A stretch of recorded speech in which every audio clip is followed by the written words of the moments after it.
Korban tahun ini baru 1 orang. Kamu masih harus menyediakan 2 orang lagi sesuai perjanjian kita, ucap sosok itu. Saya mengerti, Ki. Korban berikutnya itu Atang, anak Makijah. Saya sudah tandai sebagai tumbal, ucap orang yang menunduk di belakang 1 orang lainnya.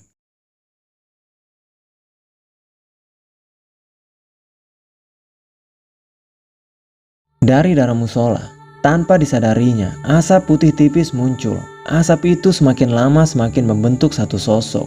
Samar-samar, sosok manusia berkain kafan mengikutinya dari belakang. Bulu kuduk meremang sebagai pertanda adanya kehadiran sosok lain yang menyertai. Ada pula suara langkah yang terdengar sangat samar-samar dan jauh. Kemudian, hidungnya mencium bau agak busuk seperti aroma daging yang mulai mencair. Samar tapi aromanya mengganggu. Naluri alamiahnya tetap merasakan ketakutan dengan hal-hal yang di luar nalar. Namun, ia berusaha tak terpengaruh dengan ketakutan itu. Tak berhentinya bibir itu menyebut nama Allah. Bukan histeris dengan langkah kaki yang terdengar mengikuti. Tolong! Kini, suara mendesah terdengar menggigil, agak serak, dan sepertinya tersiksa. Ilyas tak memperdulikan walaupun rasa takut tetap ada. Tapi tak mau ketakutan itu semakin menjadi-jadi. Astagfirullah, katanya dengan lirih dan terus mengulang kata itu. Langkah kaki dari belakang masih mengikutinya. Bau busuk juga semakin mengganggu penciuman Ilyas. Tak salah lagi, yang mengikutinya pasti arwah penasaran yang berwujud pocong. Sang dokter tak terlalu ingin ketakutan dengan cerita yang beredar. Semua ini penyebabnya bukan karena musola itu, melainkan hal ini yang membuat arwah ini tak tenang adalah hal lain. Dorongan keyakinan dan teorinya membangkitkan keberanian untuk menghadapi sosok yang terus mengikutinya itu. Ia menghentikan langkahnya. Langkah yang mengikutinya juga ikut berhenti. Jantung tetap deg-degan dan tenggorokan menegang. Perlahan Ilyas membalikkan badan. Astagfirullahaladzim, sentaknya yang sangat kaget. Sosok itu memang Anto, berwujud pocong dengan wajah pucat dan menyedihkan. Matanya basah dengan bibir agak membiru. Sepertinya sangat kelelahan. Garis-garis di wajahnya terlihat sangat layu. Tolong, desahnya serak. Apa yang kamu inginkan dengan mengikutiku? Tanya Ilyas yang memberanikan diri. Saya tak mau dijemput dan dibawa ke istana Ki Ageng Mayitan. Ia adalah iblis yang sangat jahat. Ilyas tak mengerti dengan pesan yang disampaikan Anto. Siapa Ki Ageng Mayitan itu? Pemilik istana kerajaan pocong. Ia sangat kejam. Setiap hari saya dipaksa bekerja di istananya tanpa henti. Saya ingin pulang, ucapnya terdengar isakan dan rintihan. Ilyas terperanjat. Baru kali ini ada arwah menangis dan merintih. Pertanyaan tersirat di benaknya. Apa maksudnya ingin pulang itu? Bukankah kamu sudah mati? Tanya Ilyas. Belum, saya... Tiba-tiba angin berembus kencang. Ranting pepohonan yang ada di sekitar melambai-lambai. Tapi lambaiannya sangat berbeda karena sesuatu meloncat-loncat di atasnya. Berbeda sekali dengan biasanya. Pohon-pohon itu seolah benar-benar hidup. Ilyas merasakan energi negatif lebih besar yang menyerang. Bulu kuduknya dipaksa berdiri dan gemetaran saat energi itu semakin besar menerjang. Seperti ada kehadiran makhluk lain selain mereka. Mereka datang, saya tidak ingin dibawa ke istana, tolong aku, rintih Anto.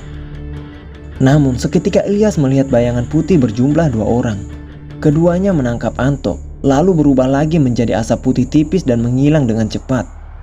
Astagfirullah, lagi-lagi Ilyas bergidik ngeri. Bayangan 2 orang tadi terlihat lebih jangkung dengan wujud yang sama seperti Anto, yaitu wujud pocong. Angin dingin di sekitar berdesir kembali, kali ini berlawanan arah. Ranting-ranting pohon melambai-lambai. Namun Ilyas menyaksikan 3 sosok yang melompat di atasnya, mulai menjauh. Sejenak terdiam, mata itu tak bisa berkedip dengan pemandangan yang barusan ia lihat. Apa yang sebenarnya terjadi? Tadi itu Anto sepertinya. Benar, tadi Anto kayaknya. Jelas sekali ia meminta tolong dan kemudian lenyap, gumamnya. Pada akhirnya banyak misteri yang memancing kepenasaran Ilyas. Kutukan musola, pocong yang berkeliaran serta kejadian yang menimpa Anto. Padahal menurut pengetahuan agama, roh orang yang meninggal sudah terputus dengan urusan dunia. Mereka tidak akan pernah bisa kembali ke dunia dan tetap berada di alam kubur sana. Semua urusan duniawi sudah tak akan bisa lagi mencampuri roh tersebut. Ilyas bingung dibuatnya. Tidak mungkin keyakinan agama mengajarkan hal yang salah. Sepanjang jalan, tak henti-hentinya isi kepala Ilyas memikirkan peristiwa yang baru saja terjadi, sampai perjalanan itu tak terasa. Rumah itu sudah ada di depan mata. Ia mengetuk pintu dan memberi salam. Dari dalam tak ada jawaban apapun. Pintu diketuk lagi, tetap tak ada jawaban. Sedikit ragu untuk mengetuk pintu ketiga kalinya. Tangan sudah mulai mengepal dan hendak mengetuk, deritnya sudah terdengar. Waalaikumsalam. Pintu terbuka disertai jawaban salam. Oh, Pak Dokter. Iya, ini saya, Mak. Ah, Pak Dokter, teriak Atang yang histeris. Dokter Ilyas mengerutkan dahi saat Atang menyambutnya begitu heboh, seperti sedang melihat artis idola saja. Ada apa, Tang? Heboh sekali kamu. Ah, tidak ada apa-apa, Pak Dokter. Bibir Atang yang mesem. Ilyas malah bertambah aneh menatap Atang. Silakan masuk, Pak Dokter, ujar Ija. Pintu kembali dikunci rapat setelah Ilyas masuk. Pak Dokter jadi juga menginap, tidak takut? Tanya Atang. Memang apa yang harus saya takutkan? Pak Dokter bukan penakut sepertimu, Tang. Tadi saja kamu malah dorong-dorong emak buat buka pintu, ujar Ija. Ya kan Atang takut, Mak. Kalau yang ketuk pintu arwah si Anto, gimana, Mak? Kamu masih trauma sama kejadian di pondokan itu ya, Tang? Iya, Pak Dokter. Si Anto selama 40 hari bakal terus berkeliaran, mendatangi rumah-rumah. Ketuk pintu satu persatu, makanya tadi emak ngintip siapa yang datang. Oh, pantas tadi saya ketuk-ketuk tidak ada yang menyahut, kata Ilyas. Begitulah Pak Dokter. Warga di sini sudah paham benar. Bila ada yang mengetuk pintu malam-malam pasti tidak akan dibuka. Apalagi ada yang meninggal. Selama 40 hari arwahnya gentayangan. Ijah menguatkan cerita Atang. Ingatan Ilyas mengarahkannya pada peristiwa saat di perjalanan tadi. Anto dengan wujud pocong mengikuti dari musola sampai akan ke rumah ini.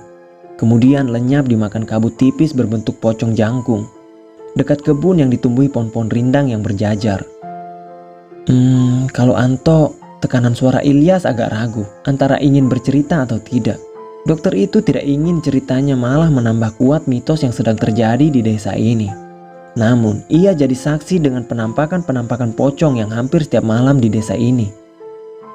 Ada apa, Pak Dokter? Tanya Ija. Entahlah, Mak, benar atau tidak. Tadi saat saya menuju kemari, Ilyas berhenti sejenak menghirup napas dalam-dalam. Saya diikuti Anto, Mak. Hah? Pak Dokter diikuti si Anto? Atang terbelalak heboh. Tuh, benar kan, Mak? Si Anto gentayangan. Di pondokan itu juga minta tolong, Mak. Ucap Atang yang menggebu-gebu. Itu juga yang dimintanya, tapi apa? Saya bingung, katanya tidak ingin dibawa ke istana Ki Ageng Mayitan, ujar Ilyas. Ki Ageng Mayitan, Pak Dokter? Mimik Ija kaget dengan nama itu. Memangnya ada apa, Mak? Sepertinya Mak sangat takut dengan nama itu. Ija ketar-ketir, keringatnya timbul dari dahi, pupil mata agak mengecil. Pak Dokter, Ki Ageng Mayitan itu Raja Siluman, Banaspati yang suka meminta tumbal nyawa manusia. Mak yakin ada yang bersekutu dengannya di desa ini. Maksud emak ada yang melakukan pesugihan? Atang yang heboh. Pesugihan? Dari mana Mak tahu? Tanya Ilyas yang penasaran. Mak dapat cerita dari kakek emak. Dulu saat desa ini masih hutan belantara yang angker. Ada gua terlarang yang berada di hutan terlarang yang dihuni kerajaan Siluman. Nah, pemimpin mereka itu Ki Ageng Mayitan. Cerita Ijah memancing bulu kuduk berdiri. Saya mengerti sekarang. Anto ingin dibantu agar lepas dari Ki Ageng Mayitan. Percaya tak percaya, kata guru saya, korban tumbal pesugihan, arwahnya masih berada di alam manusia karena sebenarnya mereka belum mati sampai batas waktu perjanjian terpenuhi. Begitu ya? Apa mungkin si Anto memang belum mati? Pak Dokter tahu sendiri, kalau mayatnya terbujur kaku kan? Ujar Atang. Kalau itu saya belum bisa memastikannya, Tang. Saya juga tidak tahu, kematian itu hanya rahasia Allah. Begitu juga tentang roh.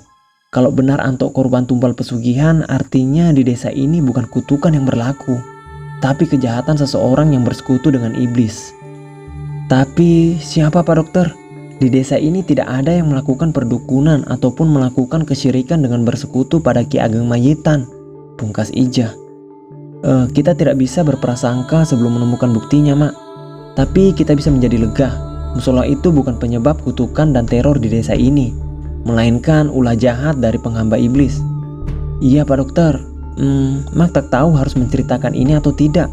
Ijah yang ragu-ragu, lantas ia memaksakan diri. Ini rahasia, jangan sampai ada yang tahu, ucapnya yang serius. Atang dan Ilyas tampaknya benar-benar penasaran. Mereka tak lepas memandangnya. Insya Allah Mak, saya tidak akan bicara apapun pada orang lain, ujar Ilyas. Mak pernah lihat ruangan rahasia di rumah Pak Lurah dan Ijah sedikit bergidik. Ada apa Mak? Atang makin penasaran dan mimiknya malah ketakutan. Di dalam ruangan itu, Mak menemukan kain kafan lusuh dan tanah kuburan yang baru saja diambil dari pemakaman Pak Aryo. Saat itu kebetulan hari pemakamannya, lanjut Ijah. Untuk apa ya Pak Lurah mengambil tanah kuburan? Saya sempat melihatnya juga mengambil bantalan tanah kuburan Anto, kata Ilyas ikut terbawa cerita. Iya Dok, saya juga sering lihat Pak Lurah ambil tanah kubur. Kalau ada warga yang tanya, pasti bilangnya tidak usah ikut campur, ucap Atang yang polos. Oh iya Mak, Arum bagaimana keadaannya? Saya pikir lebih baik dibawa ke kota. Di sana bisa dirawat, direhabilitasi mental. Keadaannya sama saja Pak Dokter. Saya sangat kasihan sama Neng Arum. Kematian Ustadz Aslam membuatnya terpukul berat. Apalagi setelah dipaksa menikah dengan Pak Lurah. Ijah mendelik, wajahnya menyiratkan keraguan. Kemarin saat mengantar Neng Arum, Mak tidak sengaja mengintip ruangan itu. Di dalamnya, Mak lihat orang tinggi besar dan hitam. Pakaiannya serba putih dan lusuh. Matanya merah, menatap.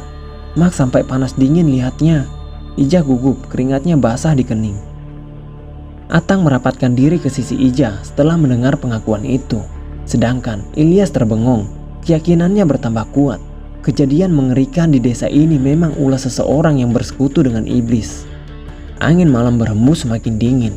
Namun suasana desa sangat hening. Hanya lolongan anjing liar dan nyanyian hewan-hewan malam yang terdengar nyaring dari luar. Di ruangan yang dipenuhi aroma dupa dan wangi-wangian sejenis kemenyan, dua orang duduk bersila menghadap pada bayangan hitam tinggi besar. Korban tahun ini baru satu orang. Kamu masih harus menyediakan dua orang lagi sesuai perjanjian kita, ucap sosok itu. Saya mengerti Ki. Korban berikutnya itu Atang, anak Makijah. Saya sudah tandai sebagai tumbal, ucap orang yang menunduk di belakang satu orang lainnya. Ho, tumbal berikutnya Atang. Malam ini 4 panglima pengawalku akan menjemputnya. Iya Ki, kemarin malam Atang menang kupluk, tinggal dijemput saja.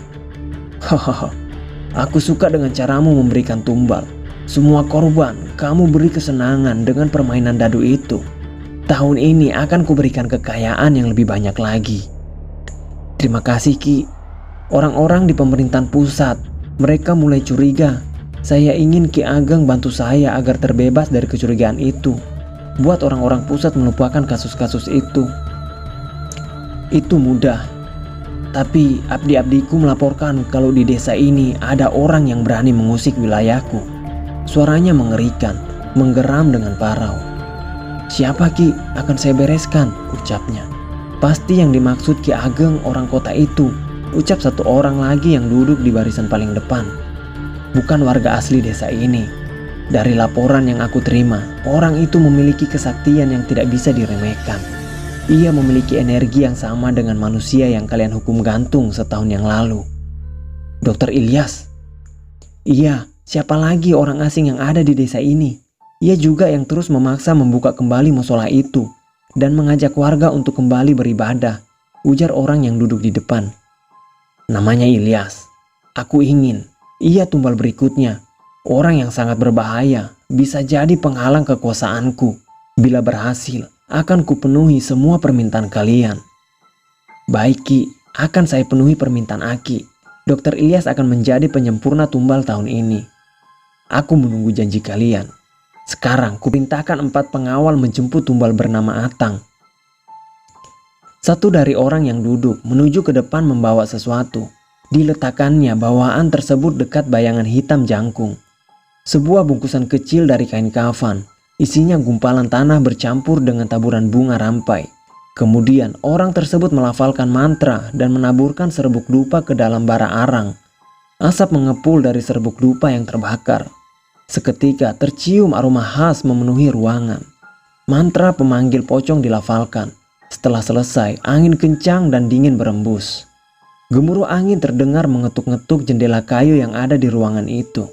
Kemudian dari luar tercium bau busuk yang menyengat, hampir membuat muntah orang yang ada. Wangi dupa yang tadinya mendominasi aroma ruangan hilang berganti bau daging busuk yang tercium. Tak sampai di sana, ruangan itu terasa menjadi sesak. Terasa ada kehadiran 4 orang yang tak terlihat pada awalnya. Lalu, setelah beberapa lama, kabut asap putih tipis muncul, membentuk 4 pocong berdiri di depan 2 orang yang sedang duduk. Malam ini kalian jemput Atang, tumbal selanjutnya, ucap bayangan hitam yang dipanggil Ki Ageng Mayitan itu. Baik Ki, kami laksanakan perintah Ki Ageng, ujar mereka lalu berubah menjadi kabut putih tipis dan lenyap dari ruangan itu. Kabut putih tipis melayang terbawa embusan angin dingin yang mencekam, diikuti lantunan nyanyian anjing-anjing liar yang melolong memecah malam, menambah rasa ngeri pada atmosfer desa. Sepasang mata memperhatikan mereka, tubuhnya benar-benar menggigil ketakutan. Sebisa mungkin tenggorokan ditahan untuk tidak bersuara agar keberadaannya tidak disadari. Ia kemudian menyudahi aksi memata-matai kegiatan para penghuni ruangan beraromakan wewangian dupa. Apa yang diinginkan sudah didapat. Jam dinding menunjukkan pukul 1.48 waktu dini hari, yang membuat warga semakin nyenyak dalam tidurnya. Atang ikut terlelap dalam dinginnya udara malam. Kabut tipis terbawa angin menuju rumah berbahan bilik bambu, berkerumun di atas atap rumah itu, lalu berubah wujud menjadi 4 sosok mengenakan kain kafan yang terikat 5 tali. Mereka membawa keranda mayat di pundak. Tidak lama kemudian, Ilyas mendengar suara ketika 4 sosok itu turun dari atap dan berjalan mengelilingi rumah. Ilyas tersadar dari tidur. Telinganya amat peka menangkap suara ganjil dari luar.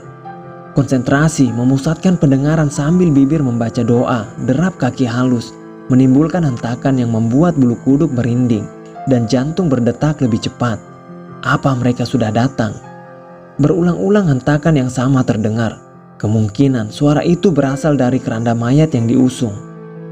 Mereka berkeliling dengan membawa keranda mayat, memeriksa satu persatu ruangan yang ada dari luar. Di mana kamarnya? Sebuah suara berhasil didengar Ilyas. Ada di sana. Alat ukur, tali dan kain kafannya sudah dibawa. Suara lain turut terdengar. Ada, tinggal dijemput saja. Kita masuk lewat celah jendela. Jantung Ilyas semakin kencang memompa darah. Deg-degan luar biasa dengan apa yang didengarnya. Dokter itu memahami apa yang akan terjadi selanjutnya. Derap langkah halus yang didengar berjalan menuju arah sisi ruangan lain kamar. Otak Ilyas memikirkan sesuatu. Dengan penuh kecemasan, dokter itu memikirkan prediksi kejadian selanjutnya. Ia yakin langkah itu menuju kamar Atang. Buru-buru ia melompat dari ranjang. Tanpa berpikir takut beranjak menuju tempat tumbal berikutnya. Ruangan dekat dapur, Atang tidur di sana. Langkahnya segera ke tempat tujuan. Kain yang berfungsi sebagai pintu kamar disingkapnya. Astagfirullahalazim, sentaknya dengan mata terbelalak.